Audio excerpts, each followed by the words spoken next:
जिल्ह्यामध्ये ढगफुटी सदृश पाऊस पडलाय। अनेक गावांची दोर तुटलेली असून येणाऱ्या काही काळात सुद्धा मुसळधार पावसाचा संकेत हवामान विभागानं दिलेला आहे। मराठवाड्यात काल परवापासून नांदेड, लातूर जिल्ह्यात जोरदार पाऊस पडत असून नांदेडनंतर लातूरमध्ये ही पूरस्थिती आहे। लातूर जिल्ह्यात पुरात अडकलेल्या 10 जणांची सुखरूप सुटका करण्यात आली, तर आता लातूर, नांदेड जिल्ह्यात बचाव कार्यासाठी पुन्हा एकदा लष्कराला पाचारण करण्यात आले आहे।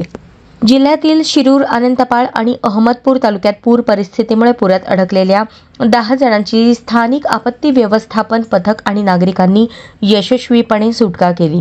जिल्हाधिकारी वर्षा ठाकूर घुगे यांच्या मार्गदर्शनाखाली तातडीने कारवाई करत पथकाने हे बचाव कार्य यशस्वीरित्या पूर्ण केली। खबरदारीचा उपाय म्हणून भारतीय सैन्याचे एक पथक लातूरच्या अहमदपूर येथे पाचारण करण्यात आले आहे। नांदेड शहरासह संपूर्ण जिल्ह्यात आज पहाटेपासून मुसळधार पाऊस सुरू आहे। या पावसाने जिल्ह्यात गंभीर पूर परिस्थिती निर्माण झाली आहे। गुरुवारी जिल्ह्यातील नायगाव, बिलोली, मुखेड, देगलूर, लोहा, कंधार, नांदेड या तालुक्यांना फटका बसला होता। अनेक घरांमध्ये पाणी शिरले आहे। नांदेड, हैदराबाद, देगलूर, उदगीर, नरसी, बिलोली हे रस्ते बंद पडले। दरम्यान सोलापुरातही संततधार पाऊस चालूच आहे।